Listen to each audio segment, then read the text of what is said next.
Hello everyone, this is Ankit Saini and you are watching the mentors classes.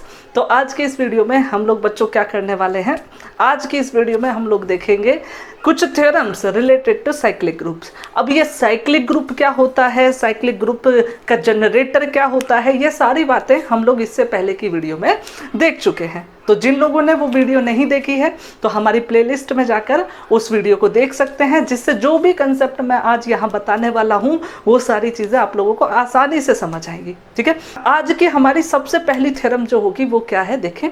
सबसे पहली theorem है कि अगर हम किसी साइक्लिक ग्रुप की बात करते हैं तो कोई भी साइक्लिक ग्रुप उठा लो, वो हमेशा क्या होता है, अबेलियन ग्रुप होता है। इसका मतलब every cyclic group is an abelian group. ये वाली हमारी सबसे पहली थ्योरम है, हम इसे प्रूफ करेंगे। देखें ध्यान से किस तरीके से प्रूफ करने वाले हैं। ठीक है, तो सबसे पहली थ्योरम मैंने क्या बताया बच्चों, सबसे पहली थ्योरम हमारी है थ्योरम नंबर 1। ठीक है, थ्योरम नंबर 1 बच्चों मैंने क्या बताया, every cyclic group is an abelian group। मतलब कि जितने भी साइक्लिक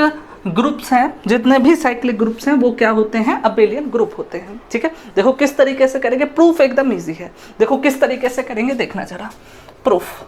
ठीक है भाई बच्चों, इसने हमसे क्या बोला कि एक साइक्लिक ग्रुप है वो क्या होना चाहिए, अबेलियन, कोई भी एक साइक्लिक ग्रुप। तो हम कहाँ से स्टार्ट करेंगे, हम लोग सपोज करेंगे कि कोई एक ग्रुप है जी और वो क्या है, एक साइक्लिक ग्रुप है, और उसे शो कर देंगे वो क्या होगा, एक अबेलियन ग्रुप होगा। तो हम लोग स्टार्ट करते हैं with the supposition that G is a cyclic group. ठीक है, तो हम लोग करते हैं consider a cyclic group G, cyclic group G. ठीक है, मान लिया जी कोई भी साइक्लिक ग्रुप है। अब साइक्लिक ग्रुप है तो हम लोगों ने देखा था कि साइक्लिक ग्रुप का हमेशा क्या होता है, एक जनरेटर होता है।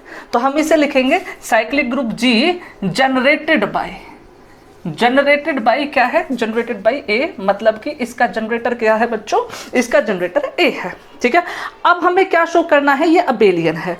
अब अबेलियन की अगर डेफिनेशन याद हो तो ग्रुप जी को हम लोग अबेलियन बोलते थे अगर मैं इस ग्रुप के कोई भी दो एलिमेंट उठाऊं, एक्स और वाई, इस ग्रुप के कोई भी दो एलिमेंट एक्स और वाई उठाऊं, और अगर X Y is equals to किसके आ जाता है, वाई एक्स के आ जाता है, उस केस में हम लोग बोलते थे ये जो ग्रुप हमारा है वो क्या है बच्चों, एक अबेलियन ग्रुप है। बिल्कुल सेम चीज मैं यहाँ यूज करने वाला हूँ। ठीक है, इसका मतलब देखेंगे क्या है, देखो भाई, अब जी का जनरेटर हमारा क्या है, ए है। इसका मतलब क्या हुआ कि ये जो जी है वो क्या है, जनरेटेड बाई ए होगा। ठीक है, अब मैं क्या करता हूं बेटा, हम लोग लेट कर लेते हैं इसके कोई भी दो एलिमेंट x और y belonging to g is equals to cyclic a। दो एलिमेंट मतलब इस वाली प्रॉपर्टी को शो करने के लिए। ठीक है, अब देखो अगर x और y इसके एलिमेंट हैं देन बाय डेफिनेशन क्या होना चाहिए भाई, साइक्लिक ग्रुप की डेफिनेशन में हम लोगों ने देखा था कि साइक्लिक ग्रुप का मतलब होता है कि अगर जी हमारा साइक्लिक है विद जनरेटर ए, इसका मतलब इस ग्रुप के कोई भी एलिमेंट को आप उठा लो, ए टू जेड किसी भी एलिमेंट को उठा लो, तो उसे हम क्या लिख सकते हैं, ए की किसी ना किसी एक इंटीग्रल पावर की फॉर्म में लिख सकते हैं।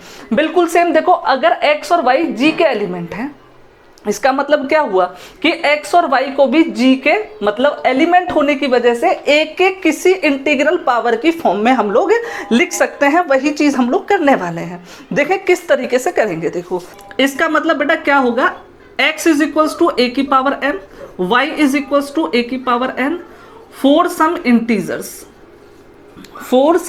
Integers m and n, integers m and n।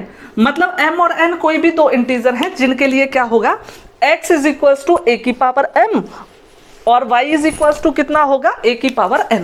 ठीक है, अब देखो हम लोग क्या करेंगे, x y कैलकुलेट करते हैं। x है हमारा a की पावर m, y हमारा कितना है, a की पावर n। इसको हम लोग लिख सकते हैं a की पावर m प्लस n। और क्योंकि m और n क्या है, इंटीजर्स हैं, और इंटीजर्स का सम क्या होता है, कम्यूटेटिव होता है। तो हम इसे बेटा क्या लिख सकते हैं, a की पावर n प्लस n, और इसको हम लिख सकते हैं a की पावर n इंटू a की पावर n। अब a की पावर n कितना था बच्चों, y था, है ना, a की पावर m कितना था, x था।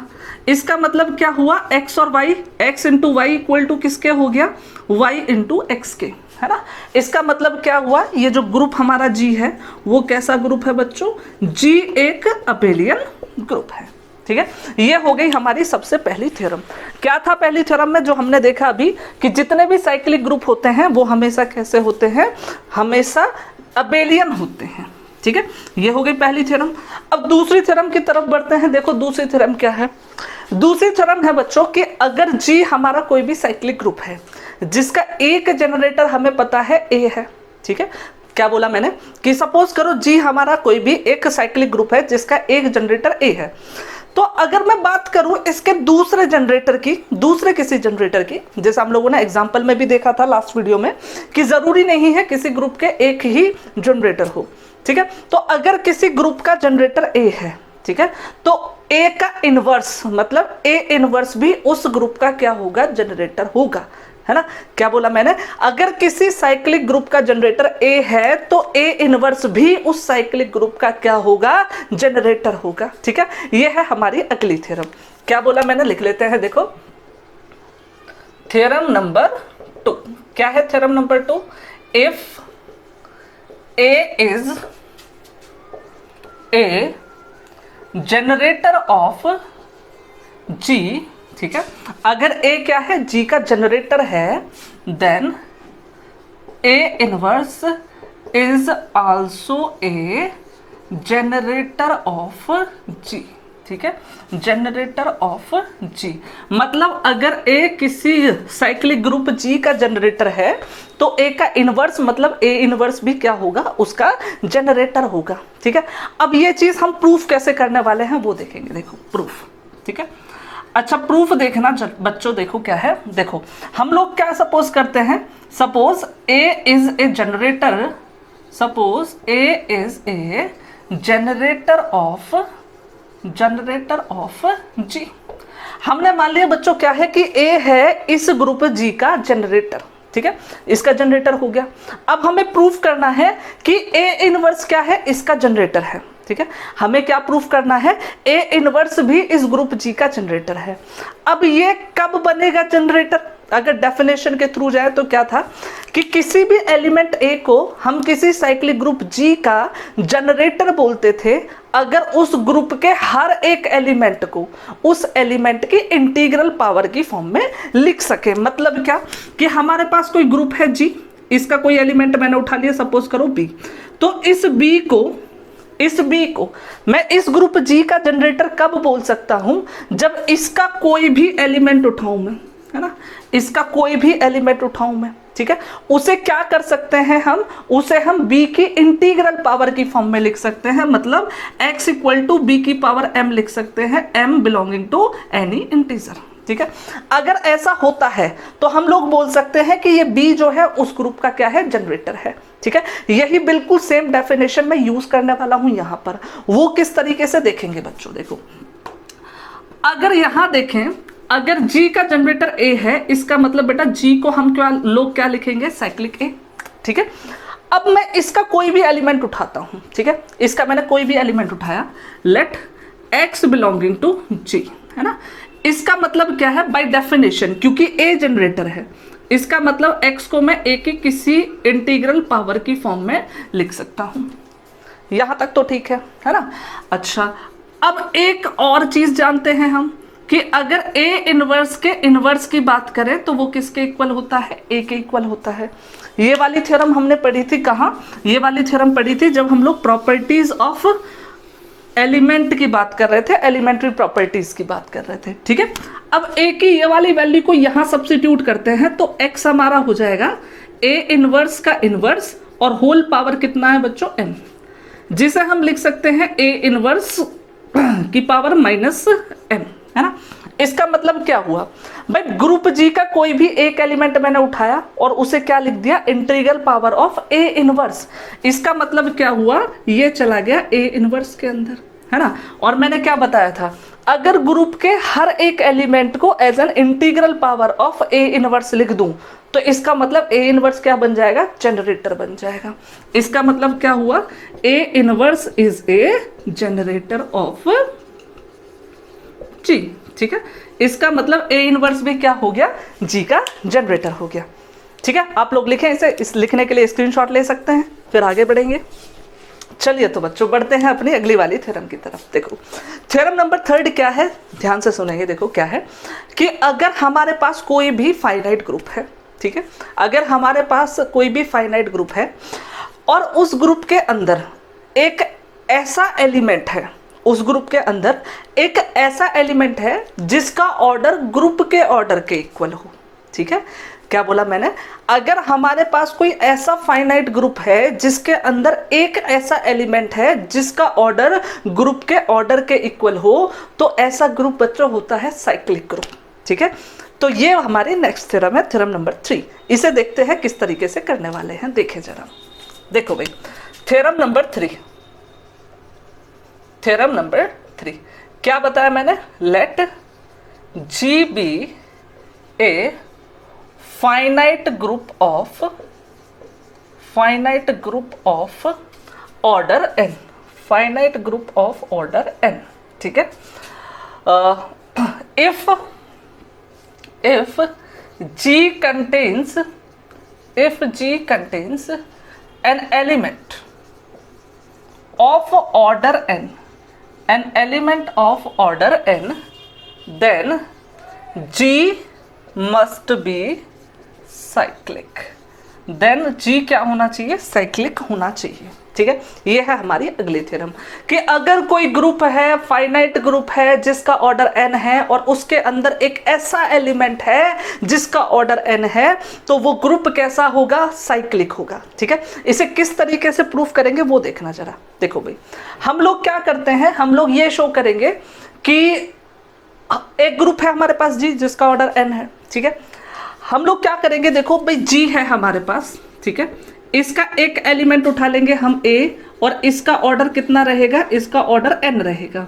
मतलब इसने जो बोला था कि इस ग्रुप के अंदर एक एलिमेंट है जिसका ऑर्डर n है, उस एलिमेंट को ही हम लोग बच्चों क्या मानेंगे, A मानेंगे, ठीक है। तो हमारे पास ऑर्डर n का एक एलिमेंट मिला। हम लोग क्या करेंगे, अगर इसकी पावर्स को देखें, देखो E, ठीक है, ये होगी A की nth power by definition of order, a square a cube a की पावर 4 अप टू an-1 और nth पावर किसके इक्वल आएगी, e के पावर आएगी, e के इक्वल आएगी, है ना। तो अगर मैं इन सारी पावर्स की बात करूं तो ऑब्वियस सी बात है कि ये सारी पावर्स कैसी होंगी, डिस्टिंक्ट होंगी, है ना। डिस्टिंक्ट क्यों होंगी, क्योंकि अगर इनमें से कोई भी पावर, है ना, मतलब इनमें से कोई भी दो टर्म आपस में इक्वल हो गई तो इसका मतलब क्या होगा, इसका ऑर्डर n से छोटा हो जाएगा, जबकि इसका ऑर्डर हमें कितना गिवन है, n गिवन है। चलो एक चीज तो ये हुई, है ना। तो अगर मैं बात करूं G की, G हमारा ग्रुप है, A इसके अंदर है ना। तो अगर मैं क्लोजर प्रॉपर्टी की बात करूं, है ना, तो क्लोजर प्रॉपर्टी में क्या होता था, अगर दो एलिमेंट हैं उनका प्रोडक्ट करा रहे हो तो बाय क्लोजर प्रॉपर्टी वो भी किसके अंदर होगा, ग्रुप के अंदर होगा। वही चीज अगर मैं A को देखूं तो A तो G के अंदर है ही, A स्क्वायर A और A का प्रोडक्ट है, इसीलिए बाय क्लोजर प्रॉपर्टी वो भी G में चला गया। ऐसे ही A क्यूब देखोगे, A तीनों का प्रोडक्ट है, बाय क्लोजर प्रॉपर्टी किस में चला गया, G में चला गया, ठीक है। A की पावर 4 की बात करोगे तो A into A into A into A, 4 बार A का ही प्रोडक्ट है, by closure property again G में चला गया। इसका मतलब ये सारे एलिमेंट जो है ना, वो सारे के सारे एलिमेंट किसके रहेंगे, G के रहेंगे। ध्यान से समझेंगे बच्चों। तो हमारे पास G के अंदर एलिमेंट मिले, कौन कौन से मिले बच्चों, कि भाई ये जितने भी एलिमेंट है ना, तो अगर मैं इनका एक सेट बना दूं A स्क्वायर A की पावर 3 अप टू A की पावर n-1, ये सारे के सारे एलिमेंट किसके अंदर चले गए बच्चों, ये सारे के सारे एलिमेंट चले गए हमारे G के अंदर, ठीक है। अब G के अंदर हमें ये एलिमेंट मिले, ठीक है। अगर मैं इन एलिमेंट्स को काउंट करता हूँ, अगर मैं इन एलिमेंट्स को काउंट करता हूँ तो टोटल कितने एलिमेंट हैं, देखो n-1 तो ये रहेंगे क्योंकि पावर 1 से स्टार्ट होकर n-1 तक है, तो n-1 एलिमेंट तो ये हो गए और एक एलिमेंट ये हो गया, तो टोटल कितने एलिमेंट हो गए, n एलिमेंट्स हो गए, है ना। ये टोटल कितने एलिमेंट्स हो गए, n एलिमेंट्स हो गए। और G के अंदर कितने एलिमेंट थे, G के अंदर टोटल ही n एलिमेंट थे। इसका मतलब G के जितने भी एलिमेंट हैं वो सारे यही हैं। इसका मतलब ये कंटेनमेंट के जगह, सबसेट के जगह इक्वल टू का साइन आ जाएगा। इसका मतलब क्या हुआ, जी जो है ए की इंटीग्रल पावर्स के सेट के इक्वल है। इसका मतलब जी क्या हो जाएगा, साइक्लिक होएगा, जनरेटेड बाय ए। ठीक है, ये सारी चीजें हमें यहाँ लिखनी है, देखेंगे किस तरीके से लिखेंगे। देखो प्रूफ, ठीक है, हम लोग क्या करेंगे भाई, assume that G is a finite group of order n, finite group of order n, ठीक है। also assume A is an element in G which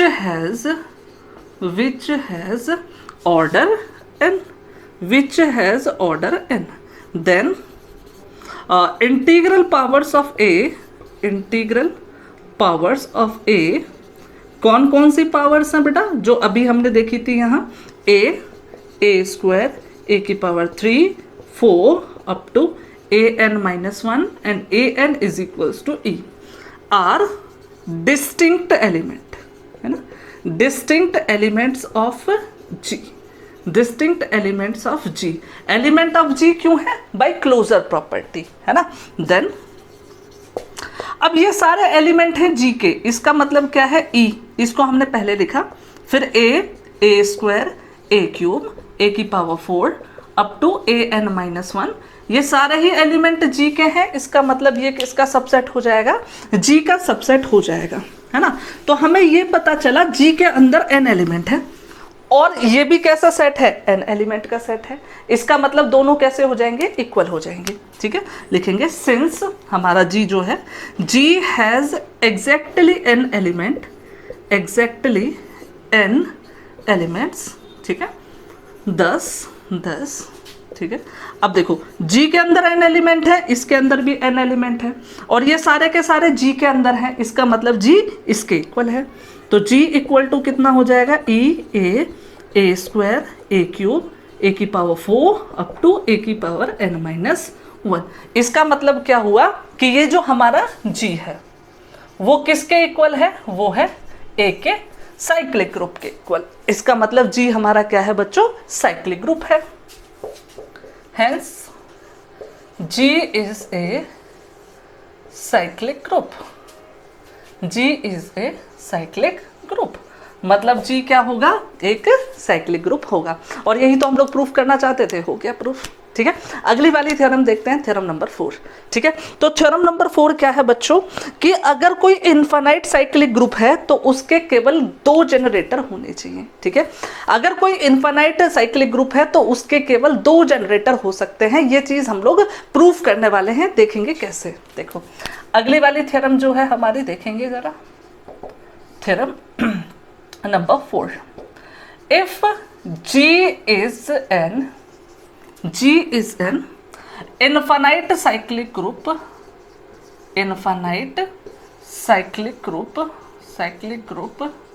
then it has, ठीक है, exactly 2 generators, मतलब कि G अगर कोई भी इनफाइनाइट साइक्लिक ग्रुप्स है तो उसके अंदर क्या हो सकते हैं, केवल 2 जनरेटर हो सकते हैं। किसी भी G की नहीं, किसी भी इनफाइनाइट साइक्लिक ग्रुप को उठा लो तो उसके एग्जैक्टली कितने जनरेटर होंगे, 2 जनरेटर होंगे। ठीक है, अब ये चीज हम लोग प्रूफ करने वाले हैं, देखेंगे किस तरीके से।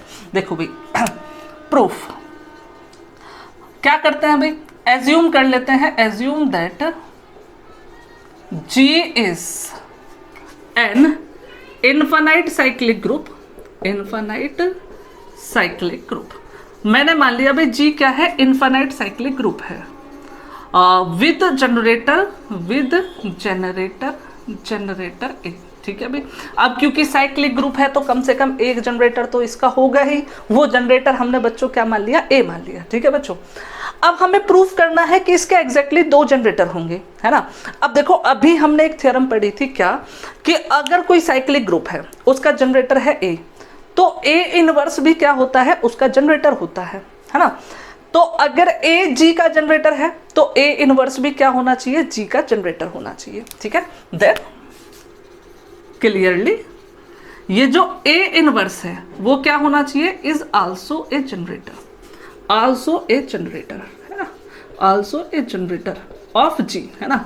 अब आप लोगों को देख के लग रहा होगा भाई 2 जनरेटर निकालने थे, एक हो गया ए, एक हो गया ए इनवर्स, हो गया काम। हाँ, इतना आसान नहीं है।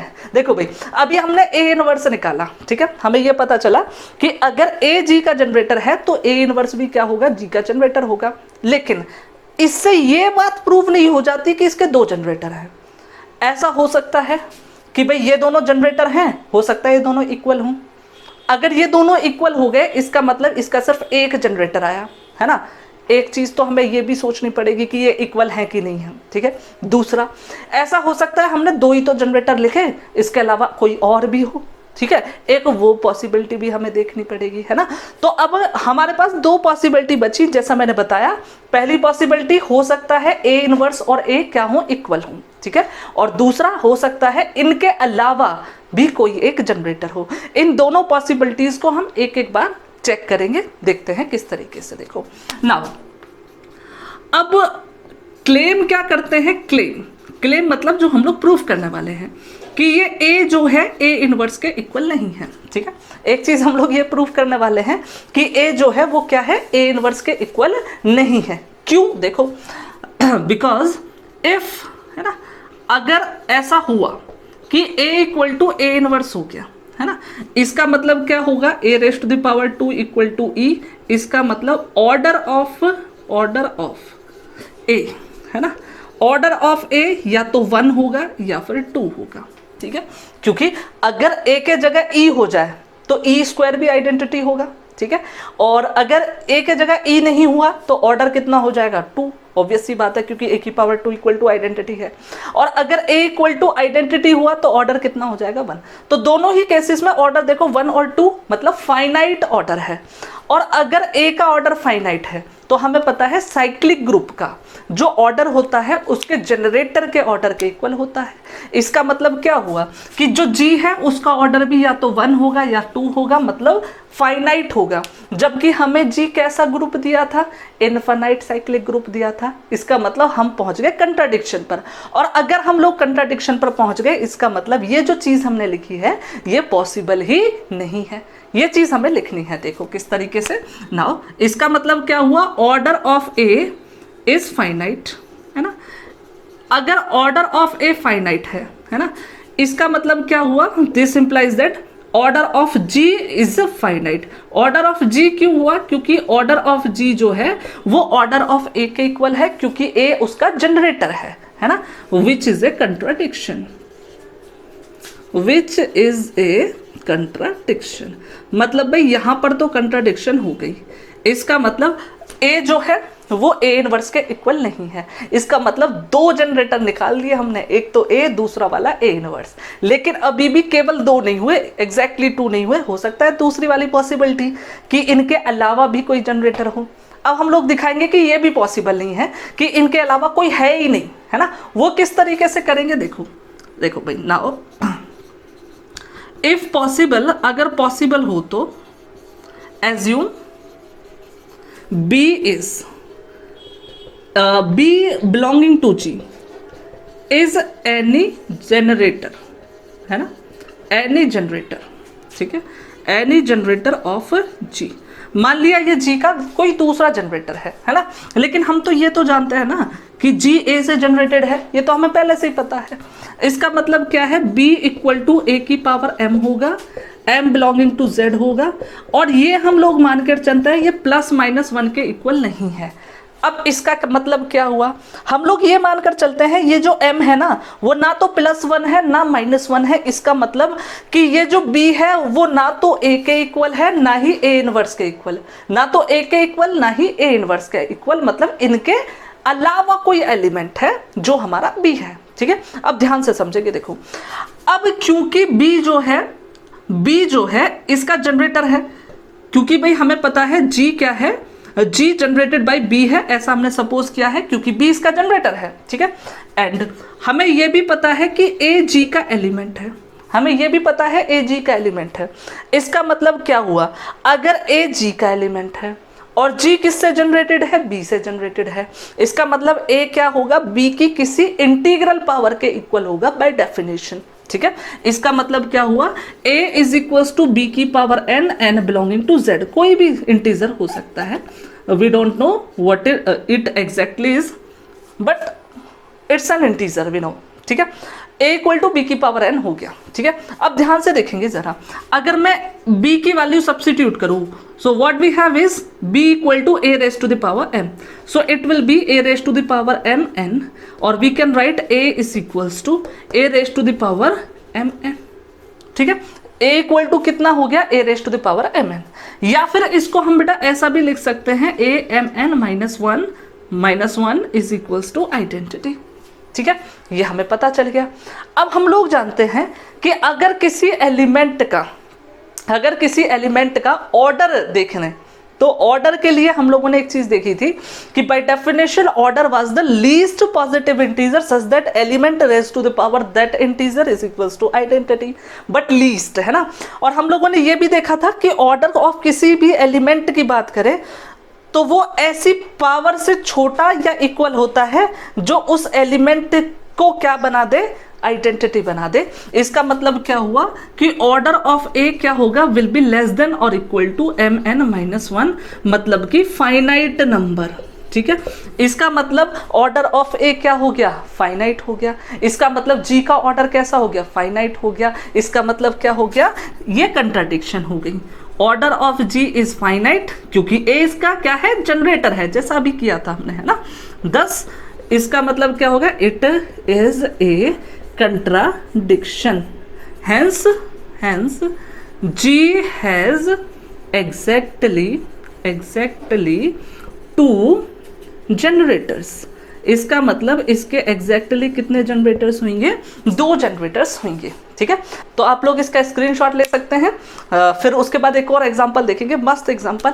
लिखिए जरा, स्क्रीनशॉट ले जल्दी से। ठीक है बच्चों, देखो अब मैं क्या करता हूं, इसको रिमूव कर देता हूं। ठीक है, अब इस वाले थ्योरम को देखो जरा ध्यान से। अभी इस थ्योरम में हमने देखा कि अगर कोई भी क्या हो, इनफाइनाइट साइक्लिक ग्रुप हो, तो उसके एग्जैक्टली कितने जनरेटर होते हैं, 2 जनरेटर होते हैं। लेकिन अगर इसी बात को हम लोग cyclic group, finite cyclic group के लिए कहना चाहें तो वो ट्रू नहीं होती। मतलब क्या, जरूरी नहीं है किसी भी फाइनाइट साइक्लिक ग्रुप के भी केवल 2 ही जनरेटर हों। हाँ, ऐसा पॉसिबल है कि 1-2 साइक्लिक ग्रुप आपको ऐसा मिल जाए जिसके जनरेटर 2 ही हों, लेकिन हर किसी फाइनाइट साइक्लिक ग्रुप के 2 जनरेटर नहीं होते, 2 से ज्यादा हो सकते हैं। ठीक है, फॉर एग्जाम्पल देखो, अगर मैं बात करूं रिमार्क की, इसे हम एज ए रिमार्क लिख लेते हैं, रिमार्क। ठीक है, ए फाइनाइट साइक्लिक ग्रुप